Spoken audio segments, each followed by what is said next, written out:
Graça e paz, queridos. Convido os irmãos para que abramos a palavra de Deus no Evangelho de Jesus, segundo Lucas, no seu capítulo 9, dos versos 18 ao 23.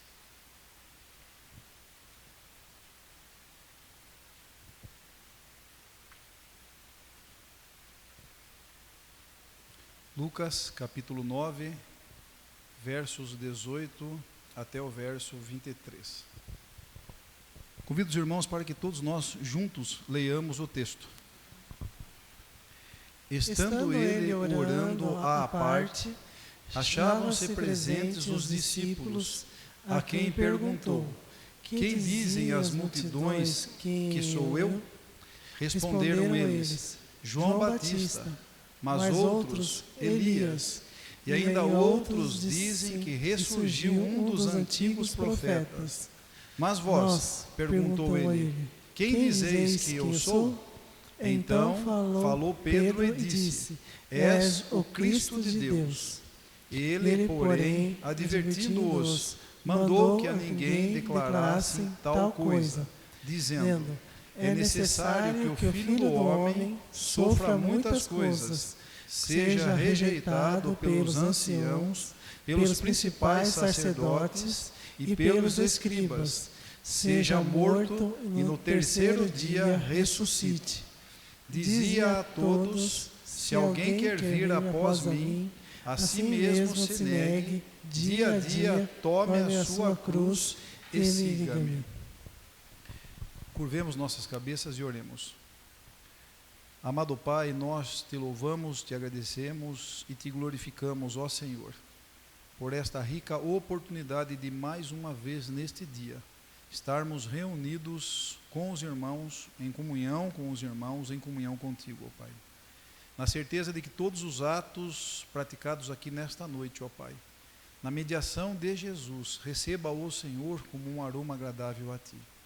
E neste momento, ó Pai, rogamos as Tuas bênçãos para que o Teu Santo Espírito confirme as nossas orações e use-nos, Senhor, nesta noite, para que todos nós juntos ouçamos a Tua palavra e sejamos impactados por ela, na certeza, ó Pai, de que Tu falarás aos nossos corações através da Tua palavra nesta noite. Em nome de Jesus, amém.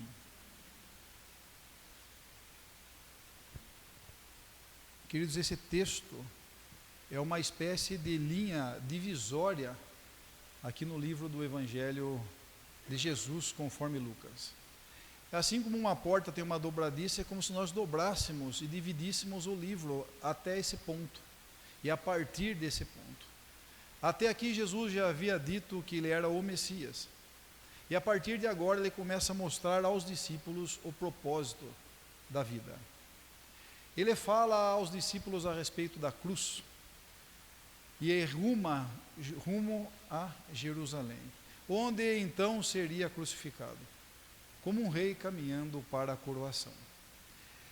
Mas no texto que nós lemos, nós podemos destacar alguns pontos importantes. Logo no início do texto, nós observamos que Jesus estava orando à parte, e achavam-se presentes os discípulos, a quem ele perguntou: Quem dizem as multidões que sou eu? E a resposta, como já lemos no texto, alguns diziam que era João Batista, outros diziam que era Elias, e outros ainda diziam que alguns dos profetas que havia ressurgido. Jesus, nesse momento aqui, orando, ele fez essa enquete junto aos seus discípulos. E aí então, essa mesma pergunta nós podemos fazer nesta noite a cada um de nós: quem é Jesus para mim e para vocês? Qual é a sua identidade? Quais são os seus atributos e as suas obras? Queridos, a vida, a minha vida, a sua vida, depende da resposta a estas perguntas. Voltando ao texto, o povo estava confuso acerca da pessoa mais importante do mundo, Jesus. Eles pensavam que Jesus, como dissemos e disse o texto, que era João Batista, Elias ou algum dos profetas, e isso mostrava essa grande confusão. Ainda outros comparavam Jesus com um grande homem, ou até mesmo um grande mestre. Mas eles não conseguiam discernir que Jesus era o próprio Filho de Deus entre os homens. E ao longo da história, queridos, e não é nenhuma novidade, muitos debates foram levantados e ainda nos dias de hoje muitas pessoas não sabem quem é Jesus. Na época da igreja primitiva, alguns grupos acreditavam que Jesus era apenas uma emanação de Deus. Outros não acreditavam na sua divindade. Ainda outros agora não acreditavam na sua eternidade.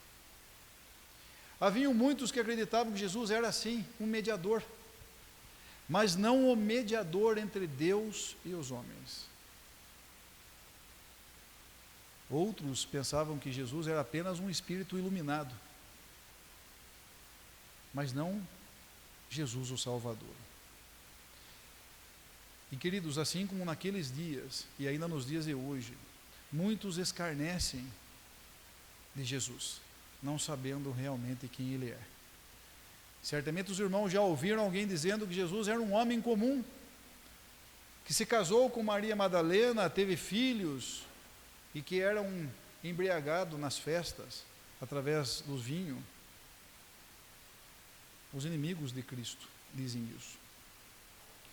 E então nós podemos observar que essa confusão que existe até os dias de hoje. Opiniões equivocadas a respeito de Jesus, longe de terem convicções seguras. Aquela multidão, assim como muitos estavam confusos, Jesus poderia ser um grande mensageiro de Deus, mas Jesus não era o Cristo de Deus. Aquela visão distorcida fazia com que aquele povo não soubesse realmente quem era Jesus. E como já dissemos, esta é uma realidade que perdura até os dias de hoje. Muitas pessoas, queridos, no meio cristão, dizem que conhecem a Jesus, mas não o confessam como Senhor e Salvador. Muitos dizem que conhecem a Jesus, mas não o conhecem como o verdadeiro Deus. E a pergunta do início refazemos mais uma vez. E eu e vocês, sabemos quem é Jesus? Eu e vocês devemos saber, sim, com bastante clareza quem é Jesus. E como dissemos e repetimos, é a resposta mais importante das nossas vidas.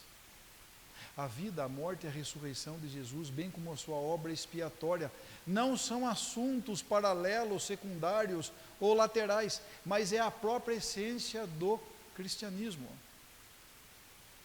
Quem não consegue discernir claramente quem é Jesus, notem bem vocês, não pode ser chamado de cristão. Pois o cristianismo é muito mais do que um conjunto de doutrinas, ele é uma pessoa, a pessoa de Jesus. O cristianismo tem a ver com a pessoa de Jesus, sendo Ele o centro, o eixo, a base, o alvo, a fonte de toda a vida cristã. Fora de Jesus não há redenção, fora de Jesus não há salvação. E aí então o texto, no seu verso 20 do texto de Lucas capítulo 9, nós vemos algo bastante importante agora. Pedro respondendo à pergunta de Jesus. Nós vemos aqui o discernimento de Pedro sobre a pessoa de Jesus. Quando Jesus perguntou, e vós, quem dizeis que eu sou? Pedro, o líder do colégio apostólico ali, respondendo por todos, disse, tu és o Cristo de Deus. Tu és o Cristo de Deus. Atente para um detalhe. Essa é uma declaração, através de Pedro, extremamente precisa. Extremamente precisa. Tu és o Cristo de Deus. Pedro está dizendo que Jesus é o Messias, o libertador, por quem o povo de Deus aguardava havia muito tempo. Mas nem mesmo os discípulos ali, muito menos as pessoas, conheciam o real significado do Messias. E então Jesus passou a explicar aquilo que ele havia, por que ele havia vindo, como ele havia vindo e qual era a sua missão, que envolvia sofrimento e morte. Uma lição que aqueles discípulos acharam difícil de aprender. Eles ainda não tinham aprendido até que Jesus fosse então crucificado. E quando Pedro disse que Jesus é o Cristo de Deus, Cristo no grego Cristo no grego e Messias no hebraico significa um ungido de Deus. E no contexto histórico aqui, queridos, o povo aguardava ardentemente a vinda de um Messias, de um ungido, de um descendente de Davi que libertaria Israel do domínio estrangeiro e restauraria o reino teocrático. Mas eles estavam aguardando um líder político-militar. Embora as profecias desde o Antigo Testamento sobre um Messias sofredor estivesse bem claro aos seus ouvidos, mas era muito menos compreendido por eles. E então nós podemos observar que a messianidade de Jesus é central para mim e para a sua fé, para a fé cristã. E Jesus cumpriu cabalmente todo esse papel em todas as dimensões. Como profeta que revelou a vontade de Deus, como sacerdote que se ofereceu como sacrifício perfeito pelos pecados, e como rei que estabeleceu um reino espiritual e eterno. Portanto, aquelas pessoas, os seus discípulos, eu e vocês, temos que compreender a messianidade de Jesus, reconhecendo a sua soberania e sua autoridade sobre todas as coisas. Isso implica muito mais. Implica entregarmos-nos a Ele como nosso Senhor e Salvador, confiantes em sua obra redentora. Mas há um texto paralelo, queridos, lá em Mateus, que mostra-nos por que Pedro deu essa resposta a Jesus. Lá em Mateus diz-nos o texto que foi uma revelação especial de Deus, o Pai, a ele. Se não fosse dessa forma, ele não teria respondido de maneira assertiva, com tamanho discernimento e profundidade a respeito de Jesus, o Cristo de Deus. Não foi pela intelectualidade de Pedro, não foi pela experiência de Pedro, mas por uma revelação do Pai. Sendo assim, eu e você só conhecemos a Cristo Jesus porque o Pai nos revelara. Ninguém, por livre e espontânea vontade, passa a conhecer a Jesus, se não for revelado pelo Pai. Os olhos de nossa alma são abertos tão somente por Deus. Sem a obra de Deus na minha e na sua vida, queridos, eu e vocês jamais poderíamos compreender quem é Jesus. Muito menos confessá-lo como o Messias de Deus, o ungido de Deus que veio para morrer em nosso lugar. E nos versos seguintes, Jesus faz uma declaração precisa sobre esse propósito, o propósito de sua vinda ao mundo. Jesus iniciou um novo capítulo no seu discipulado e começou a falar-lhes claramente acerca da sua obra, do seu padecimento, da sua prisão, da sua morte e da sua ressurreição. Esse era o propósito revelado por Jesus ao vir ao mundo em dar a sua vida em resgate de muitos, em resgate do seu povo.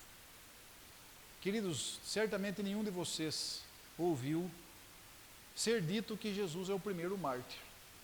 E se ouviu, não é verdade. O primeiro mártir da igreja primitiva foi Estevão. Esse sim considerado o primeiro mártir. E por que Jesus não foi o primeiro mártir? Porque Jesus não morreu como mártir. Ele nunca recusou a sua morte e a morte de cruz. A palavra de Deus diz que ele foi obediente até a morte e morte de cruz. Ele morreu porque era o plano redentivo de Deus, o qual ele estava inserido. E o texto diz que foi necessário, e é necessário que isso acontecesse. Era baseado na vontade soberana de Deus. A oferta do seu Filho em sua obra redentora.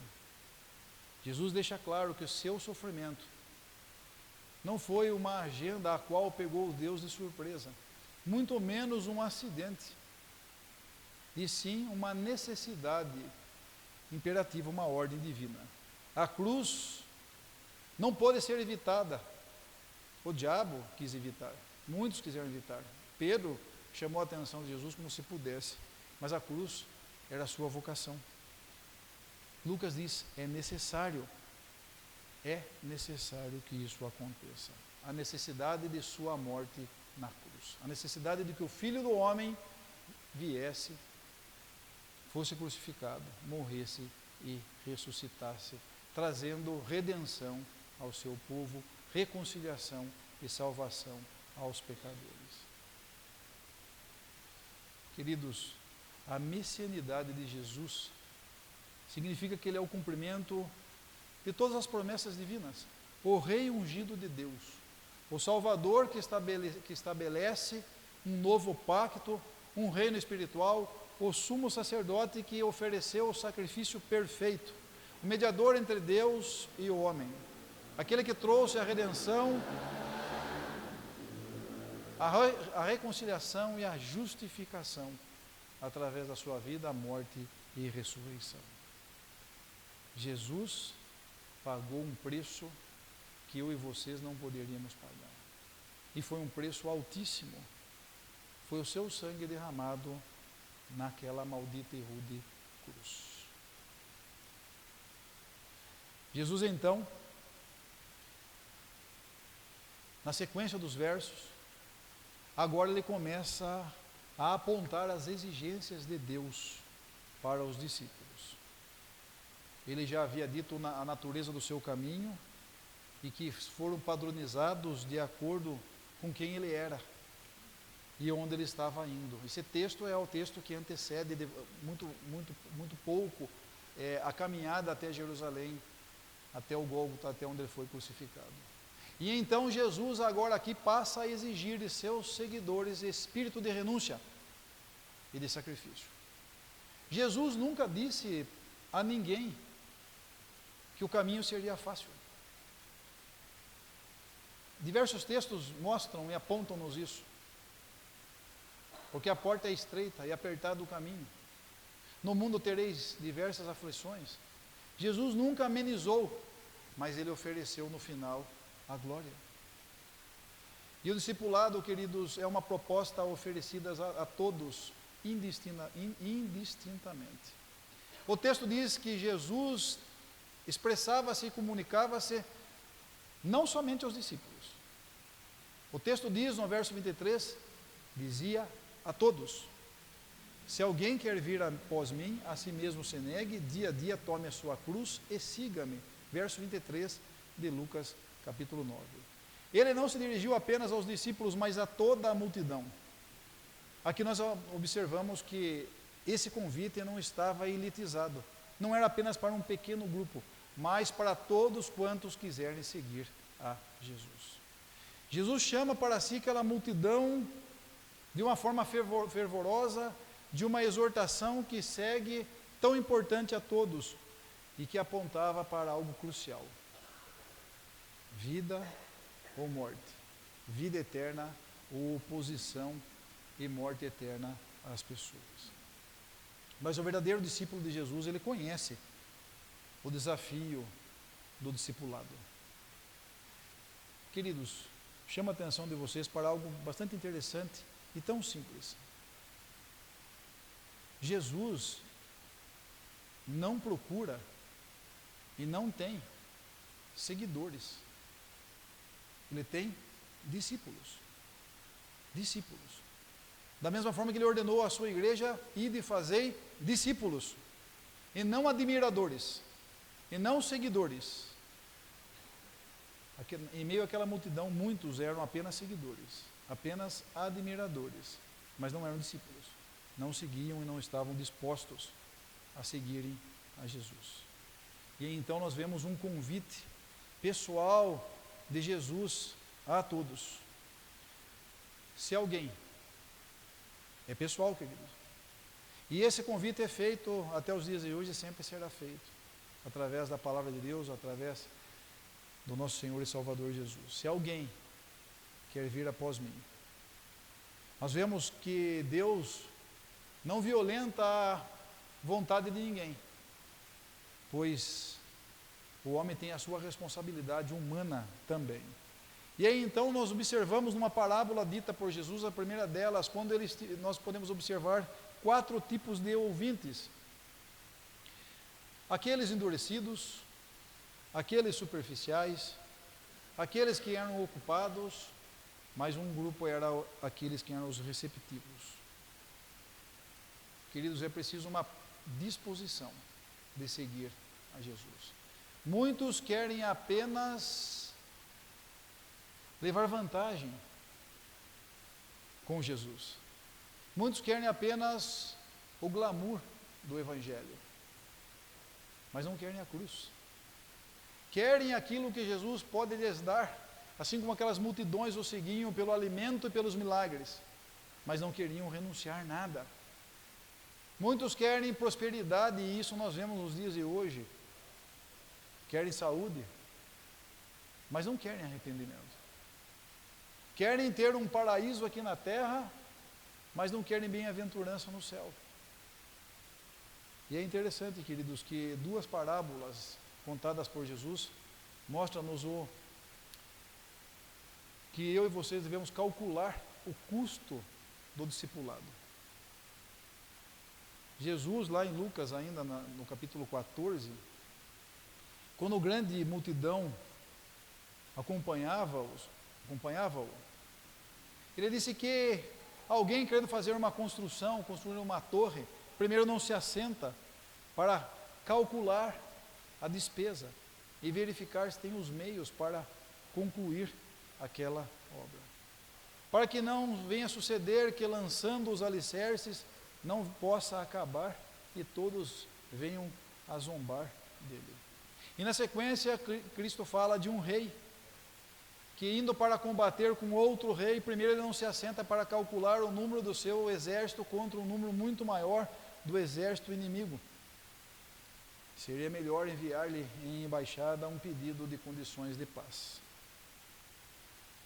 E aí então Jesus termina dizendo assim: pois todo aquele que dentre vós não renuncia a tudo quanto tem, não pode ser meu discípulo. Nesse contexto aqui, queridos, nós podemos observar que Jesus volta-se àquela multidão e apresenta condições para aqueles que não querem e não estão dispostos a renunciar, palavras rigorosas para o discipulado. E ele usa essas 2 parábolas do construtor da torre e do rei, num contexto que chama-nos à reflexão profunda sobre o que realmente significa segui-lo, confrontando com a superficialidade da vida de muitas pessoas, que o acompanhavam por diferentes motivos, os quais nós já dissemos anteriormente: milagres, curas, o que comer, mas sem assumir um verdadeiro compromisso de segui-lo. E então nós podemos observar que nesse texto, renunciar a tudo que tem. E um pouco antes o texto fala que você deveria aborrecer até seu pai, a sua mãe, sua esposa, seus filhos, seus irmãos e até a sua própria vida. Mas isso não deve ser interpretado nessa sua literalidade, como uma recusa ou até mesmo um ódio no sentido emocional. É outro sentido, queridos, é no sentido de colocar Cristo sobre tudo e sobre todos. E é isso que o discipulado exige. Prioridade cristã é Cristo. É uma entrega total da minha e da sua vida a Jesus. E tudo que nós temos a Jesus. Queridos, nós sabemos muito bem que a salvação é tão somente pela graça, pelo dom da fé. Mas o discipulado tem um preço. E eu e você somos chamados a pagarmos esse preço. E eu e vocês devemos nos lembrar que o discipulado cristão não é uma jornada casual, e sim um compromisso real, concreto, que exige uma mudança de vida, uma renúncia radical e uma submissão incondicional a Cristo. O discípulo de Jesus, ao receber o seu convite, é um convite para uma relação pessoal com Ele. Como dissemos anteriormente, ser discípulo não é ser admirador, é ser um seguidor, um discípulo de Jesus. Discípulo é aquele que segue as pegadas do Mestre, é aquele que segue as pegadas de Cristo. Jesus escolheu o caminho da cruz. Eu e vocês precisamos escolher o mesmo caminho. Não é um caminho para o sucesso material, o sucesso terreno, é um caminho para o Calvário, queridos. Interessante que Jesus deixou muito bem claro que não há coroa sem cruz, assim como não há céu sem renúncia. É impossível. Ser discípulo de Jesus é abraçar a Cristo, não uma doutrina. É seguir a Jesus, é unir-se com Ele, não segui-lo de longe, em meio à multidão. Vir após mim é ligar-se a Cristo, unindo-se a Ele como seu discípulo. E esse convite, queridos, ele chama-nos a atenção para essa renúncia radical. Jesus chama a mim, chama eu e chama vocês, para que nós não façamos uma afirmação do nosso eu. É ao contrário, devemos renunciar a nós mesmos. É como se nós tivéssemos um trono e nós nos sentíssemos como rei de nós mesmos e de nossas vidas. E então, quando nós nos encontramos com Jesus, nós descemos do trono para que Jesus então sente no trono e reine sobre nossas vidas. E isso é renunciar o eu. Renunciar o nosso orgulho, a nossa soberba, a nossa presunção, a nossa autoconfiança. É somente assim que então nós podemos promover uma mudança radical. Ninguém está dizendo para que você deixe de ser você mesmo, como se fosse possível uma aniquilação pessoal. Não se trata de anular-se a si mesmo, mas de renunciar-se a si mesmo e não servir mais a si mesmo, nem as coisas do mundo, mas a servir tão somente a Jesus. Permitir que Ele reine totalmente e completamente em sua vida, onde o seu eu agora está subjugado ao senhorio de Jesus. Isso envolve, primeiramente, mudar o centro de nossas vidas, para que então Jesus seja o centro de nossas vidas.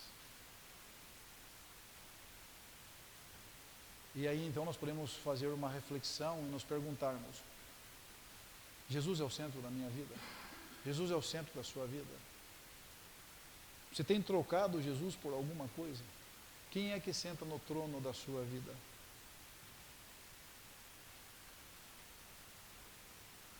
Esse discipulado também é um convite para a morte.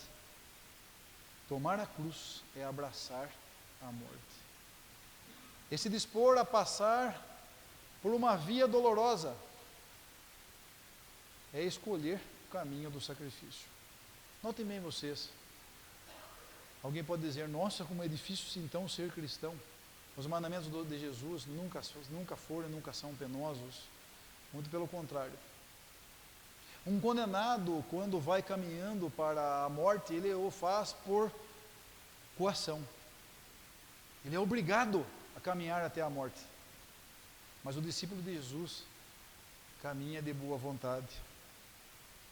Porque a cruz, queridos, não é um emblema ou um símbolo cristão como um instrumento de morte. Para nós, a cruz mostra a vitória de Jesus sobre a morte. E a mesma vitória que em Jesus nós também teremos. E então o Lucas, em seu capítulo 9, fala aqui que eu e vocês devemos tomar a cruz dia a dia.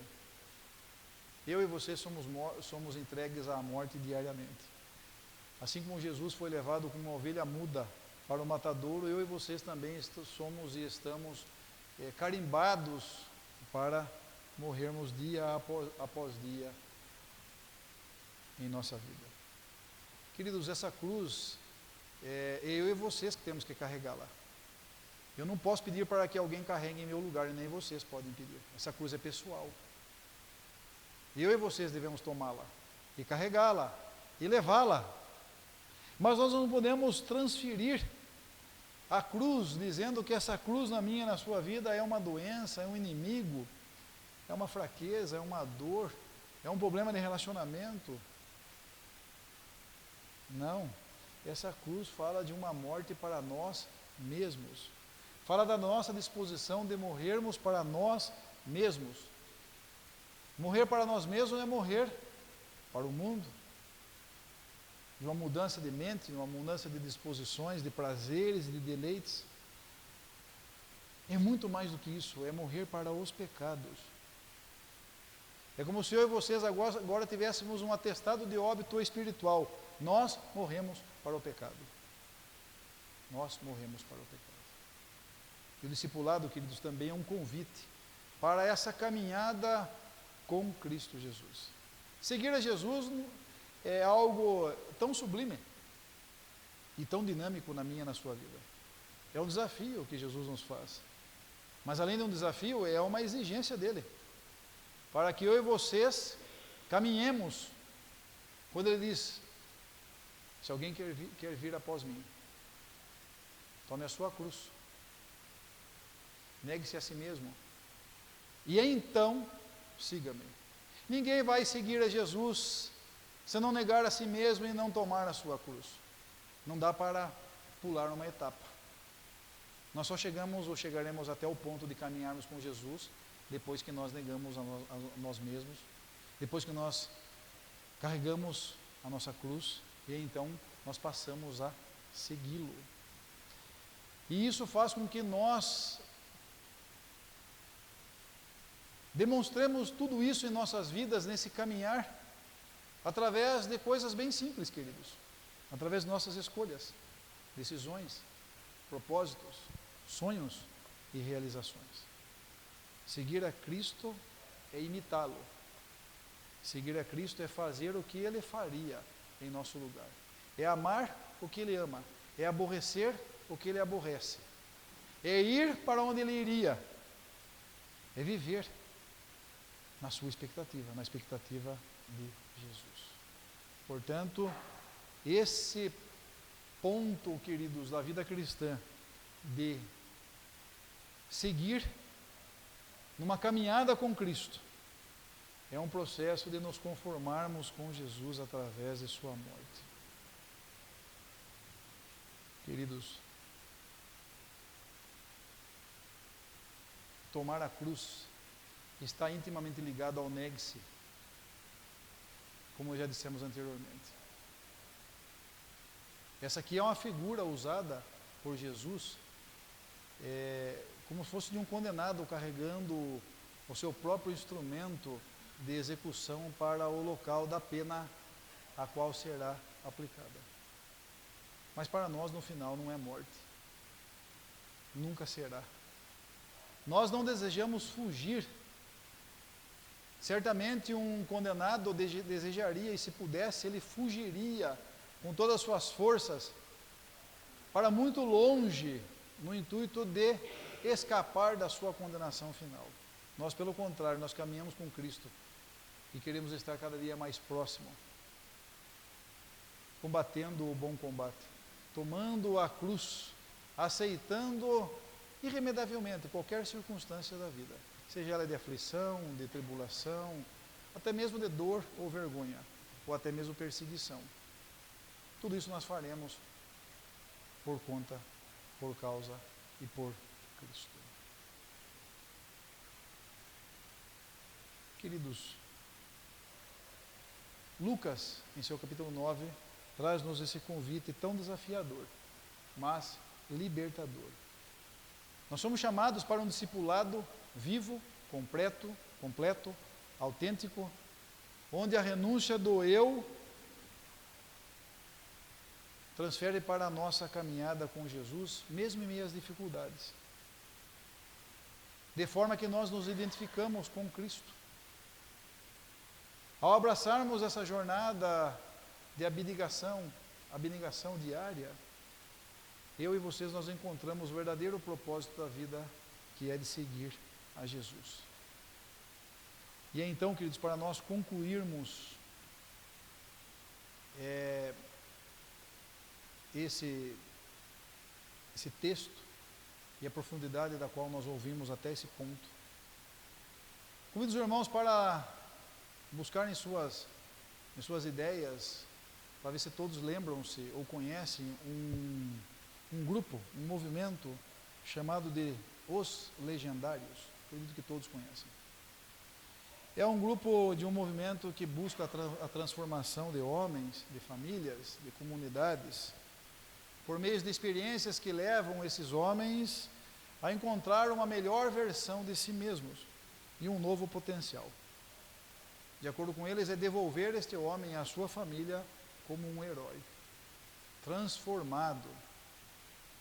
Eles dizem que eles são homens inquebráveis diante do pecado, mas quebrantados diante de Deus. Seus encontros são diversos, já são mais de 70 cidades, em 13 países, algo em torno de 55 mil homens. E aqui no Brasil, é o segundo país com o maior número de pessoas, perdendo para a Guatemala, que é o primeiro país e é o país fundador desse grupo, Os Legendários. E é interessante que o diretor de operações desse movimento, ele explica que esse movimento ele nasceu com a convicção de que a verdadeira transformação de um homem acontece quando ele abraça o modelo de masculinidade de Jesus, onde todos os homens estão focados para que tenham um coração transformado e restaurado. Segundo ele, essa masculinidade busca formar homens íntegros, que impactem de forma positiva as suas famílias. Mas eles têm um manifesto. E nesse manifesto, o legendário número 1, os irmãos sabem quem é? Que cada legendário tem um número. O número 1 é Jesus Cristo. E nesse manifesto, eles continuam dizendo que é como se todos fizessem um voto e tivessem um motto. Decidi acabar com a minha vida limitada, sair da minha zona de conforto. Decidi acabar com a minha vida limitada e do meu andar à vista, dos meus planos reduzidos, dos meus joelhos fracos, dos meus sonhos sem cor, das minhas visões dóceis, do meu falar mundano, das minhas ações insignificantes e das minhas pequenas metas. Belas palavras, não, queridos? E para alcançar esses movimentos, esses objetivos, esse movimento adota alguns métodos de desafios físicos, com escaladas em montanhas, acampamentos com alguns conteúdos espirituais, onde eles trazem rodas de orações e palestras. E é interessante, queridos, que algo salta aos nossos olhos. Os irmãos já puderam observar, todos aqueles que se depararam com os legendários, eles vestem que cor? Laranja. Todos vestidos de laranja. Para mostrar a sua identidade, e a cor aponta para os seus valores. Para os seus valores. Valor de amor, honra e unidade. Tudo isso parece tão bonito, não, queridos? Mas, apesar de todo o marketing sobre esse movimento, do atingimento midiático alcançado, e apesar, coloque entre aspas, das boas intenções, não se observa nenhuma mudança espiritual na vida de nenhum dos legendários. Isso é surpresa? Não. Não deveria mesmo haver nenhuma mudança na vida de nenhum deles. Afinal de contas, é um projeto antropocêntrico. Anos-luz de Jesus. Tal projeto jamais transformaria ou transformará aqueles homens em discípulos de Jesus. Eles não estão renunciando a si mesmos. Eles não estão levando suas cruzes para seguir a Jesus. Eles estão buscando aquilo que o homem sempre buscou: o seu Deus, que é o seu ventre, buscando aquilo que é tão somente para si. Mas, queridos, há um outro grupo de homens vestidos de laranja. E mês passado fez 11 anos de uma das cenas mais fortes que nós pudemos observar através da televisão, ao vivo e a cores. 21 homens vestidos de laranja foram sequestrados por um grupo islâmico e posteriormente decapitados na praia. Os irmãos viram essa cena? Os irmãos já assistiram? Aquilo é impactante. 21 homens de laranja, iguaizinho aqueles homens dos legendários. 20 deles egípcios, um africano, muito provavelmente ganês. Um massacre ao vivo, através de um vídeo que veio à tona no dia 15 de fevereiro de 2025. Portanto, 1 ano e 1 mês. O martírio dos 21 coptas da Líbia, ficou conhecido esse evento. Aquele vídeo tinha 5 minutos, mostrando a decapitação daqueles homens na praia do mar Mediterrâneo. E naquele vídeo uma legenda chamava a atenção. A legenda dizia assim: povo da cruz. E um dos terroristas que sabia balbuciar algo em inglês, fazia referências religiosas e até mesmo citava o nome Jesus. E interessante, queridos, que 20 daqueles homens eram egípcios, coptas. Um deles era africano. E então queriam saber quem era o 21º mártir. Várias investigações foram feitas. Concluíram no início que possivelmente ele era um cristão.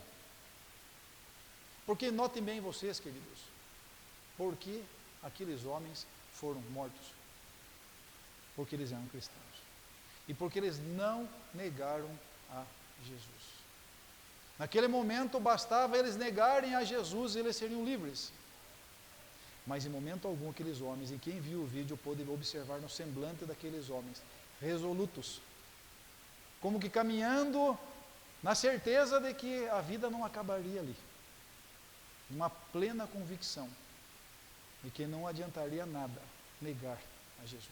Muito pelo contrário, foram fiéis e foram fiéis até a morte. Mas voltando ao 21º mártir, então alguns anônimos, fontes anônimas, disseram que aquele 21º homem que não era egípcio, era um ganês. Ele não era cristão. Mas ao ver a fé daqueles outros homens, quando questionado na sua vez, negue a Jesus, ele disse: o Deus deles é o meu Deus, mesmo sabendo que ele seria morto. O testemunho daqueles homens impactou a vida daquele homem, que assim como o ladrão na cruz, no último momento de sua vida, decidiu-se por Jesus. Obviamente que ele não decidiu sozinho, é o Espírito Santo de Deus que é quem move tudo isso. Mas então, queridos, para nós concluirmos, o primeiro grupo, composto por integrantes que estão no meio da multidão, procurando seguir a Jesus. No entanto, não sabem quem é Jesus. Lembram do início do texto? São confusos quanto à identidade e quanto à pessoalidade de Jesus. Eles nem sabem que Jesus é o Messias, que é o Cristo de Deus. Não sabem sobre sua vida, sobre sua morte, sobre sua ressurreição. Não sabem que Ele é o Salvador, que Ele é o único nome dado por Deus diante dos homens para que eles sejam salvos. Não sabem. Aqueles homens dos legendários não sabem. São pessoas que são apenas admiradores de Jesus, seguidores de Jesus, muitas vezes ao longe. Mas o segundo grupo, certamente aqueles homens sabiam quem era Jesus. Haviam entregado suas vidas a Jesus. Jamais negariam a Jesus, mesmo diante da morte. E morreram martirizados. Morreram martirizados. Queridos, Se eu e vocês tivéssemos que responder uma pergunta neste momento, qual seria a nossa resposta no que concerne? Em qual grupo eu e vocês estamos? No primeiro grupo ou no segundo grupo? Morrer por Cristo Jesus é porque nós já negamos a nós mesmos. Já tomamos a nossa cruz e nós já decidimos segui-lo. Até a morte. Até a morte. E então, nas palavras de Paulo, quando ele disse, olha, eu olhando para a minha vida do passado, todas as coisas me valiam muito para mim, mas agora, por causa de Cristo, não considero nada daquilo com algum valor. Nada. Tudo aquilo eu considero uma completa perda, comparado com aquilo que eu tenho agora. Cristo Jesus.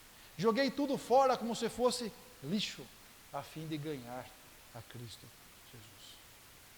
E assim nós concluímos, queridos, a nossa meditação desta noite, nas palavras do apóstolo Paulo. Para mim, o viver é Cristo e o morrer é lucro. Deus nos abençoe e o Espírito Santo promova nos nossos corações o impacto que essa palavra trouxe a nós nesta noite. Amém?